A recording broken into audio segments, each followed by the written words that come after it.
안녕하세요. 상도선교교회 권바울 목사입니다. 하나님의 말씀이 우리 성도님들의 삶 가운데 힘이 되고 능력이 되기를 주님의 이름으로 축원합니다. 오늘은 예언서, 특별히 대예언서의 두 번째 책 예레미야에 대하여 알아보겠습니다. 예레미야는 히브리어로 이르메야후라고 하며 그 뜻은 여호와께서 떨어뜨리신다 혹은 주께서 던지신다 혹은 여호와께서 세우신다의 의미를 가지고 있습니다. 예레미야는 요시야 왕 제13년, 그러니까 BC 626년부터 마지막 왕이었던 시드기야 때를 지나 바벨론의 포로로 끌려갈 때까지의 약 40년간 예언 사역을 감당하였습니다. 예레미야는 이스라엘 백성들이 하나님과 맺은 언약을 잊어버리고 정치적 유익에 따라서 주변 강대국들을 찾아 의지하려 하였던 죄악들을 하나님께서는 심판하시지만, 결국 이스라엘 백성들이 마음을 다해 진정한 회개를 한다면 택한 백성들을 향하여 사랑과 공의로서 그들을 회복시키시고 돌아오게 하실 것이라고 강조하였습니다. 예레미야는 구조상 크게 네 부분으로 나눌 수 있습니다. 첫 번째로 남유다의 심판과 회복 예언에 대한 말씀입니다. 1장부터 26장까지 그 말씀이 기록되어 있습니다. 예레미야가 활동할 당시의 시대적 배경을 살펴보면 북이스라엘을 멸망시켰던 아수르는 사르곤 2세, 사네립, 에살핫돈, 아수르 바니팔 왕을 거치면서 전성기를 누렸으나 아수르 바니팔 왕 이후에는 쇠락의 길을 걷게 됩니다. 이러한 때에 아수르에 종속되어 있던 바벨론이 아수르로부터 독립을 하게 되고요. 이러한 시기에 요시야 왕은 아람과 북이스라엘을 멸망시키고 지속적으로 유다를 괴롭혔던 아수르의 영향으로부터 완전히 벗어나게 되었습니다. 그리고 이때가 기회다. 아수르의 새 세계를 틈타 북이스라엘이 지배하던 땅까지 영토를 확장하게 됩니다. 이제 신흥 강국이 된 바벨론에서 밀려 아수르는 수도를 빼앗기게 되었고요. 나라의 존망 위기에 빠진 아수르는 다시 하란을 거점으로 남방의 패권 국가였던 애굽의 군사적 지원을 요청하게 됩니다. 이에 애굽 왕 느고는 이 기회를 틈타 근동 지역에서의 우위를 차지하기 위해 군대를 출정시키게 됩니다. 이때 유다의 요시야 왕은 아수르가 다시 재기할 것을 두려워하였고요.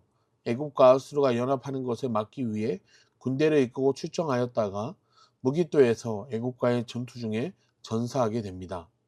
이렇게 요시야 왕의 죽음으로 유다는 결국 애굽의 속국이 되어 내정 간섭을 받게 됩니다. 요시야 왕을 죽인 애굽의 왕 느고는 요시야 왕 이후에 유다의 왕이 되었던 여호아스를 폐위시켜 애굽으로 끌고 가고 여호야김을 유다의 왕으로 세우게 됩니다. 이로 인해 여호야김은 친애굽 정책을 펼치게 됩니다.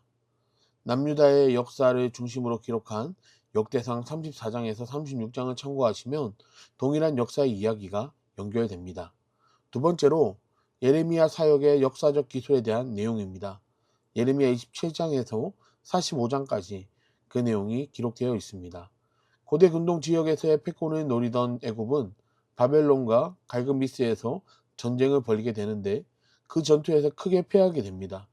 이에 바벨론은 여세를 몰아 곧바로 유다를 침공하여 애굽에 의해 왕이 되었던 여호야김 왕과 당시 유다의 유력한 귀족들을 바벨론으로 사로잡아 가게 됩니다.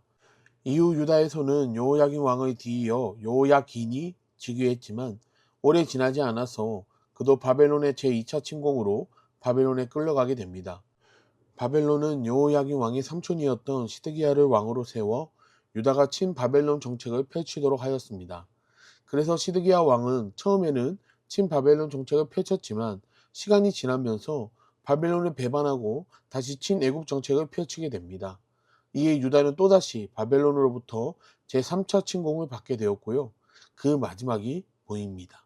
결국 BC 586년에 예루살렘 성이 파괴되면서 바벨론에 완전히 멸망당하게 되었던 것입니다. 이러한 배경 가운데 다시 앞에 나오는 역사서를 보시면 왜 왕들이 이러이러한 일을 하였고 시드기야는 왜 그렇게 비참한 최후를 맞이하게 되었는지 우리는 이해할 수 있는 것입니다. 이러한 역사의 흐름 가운데 예레미야는 하나님을 배신한 유다의 죄악상을 자세히 고발하였습니다. 그리고 유다가 심판받는 것은 당연한 것이고 그 심판의 방법으로 북측 신흥 강국이었던 바벨론을 사용하실 것이라고 말씀을 통해 밝히면서 그들에게 항복할 것을 권면하였습니다. 세 번째로 열국 심판 예언 및 예루살렘 멸망 전후의 역사 부록의 내용입니다. 46장부터 51장까지 그 내용이 나오게 되는데요. 하나님께서는 예레미야를 통해서 이스라엘 주변 나라들이었던 애굽과 블레셋, 모압과 암몬과 에돔, 다메섹과 게살과 하솔 및 엘람의 심판을 말씀하셨습니다. 그리고 유다를 멸망시켰던 바벨론 역시 하나님께서 심판하실 것이라고 이야기하고 있습니다. 마지막으로 역사 부록에 대한 내용으로 예레미야 52장에 그 내용이 기록되어 있습니다. 예레미야는 파괴된 예루살렘의 모습과 바벨론 군대에 의해서 성전 기물들이 약살된 모습, 그리고 지도자들과 백성들이 처형되는 사건들을 기술하였습니다. 이렇게 예레미야서는 유다 백성들의 죄악에 대한 하나님의 심판이 기록되어 있습니다. 그러나 중요한 것은 이 유다 백성들이 회개하여 하나님을 찾고 사랑과 공의로 살아간다면 하나님께서 그들을 회복시켜 주실 것을 예언하고 있습니다. 여러분, 우리들도 삶을 살아가면서 삶의 모습이 이곳저곳 뒤엉키고 흐트러진 모습으로 살아갈 때가 많습니다. 하지만 오늘 주신 말씀을 기억하며 중요한 것이 있죠.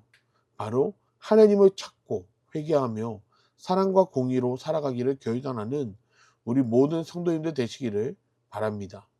그럼 이번 주는 이사야 49장부터 마지막 66장까지, 또한 오늘 함께 본 예레미야 1장부터 10장까지를 함께 읽겠습니다. 이번 한 주도 말씀과 늘 동행하시고요. 늘 주님 주시는 기쁨과 평안이 가득하시기 바랍니다. 감사드립니다.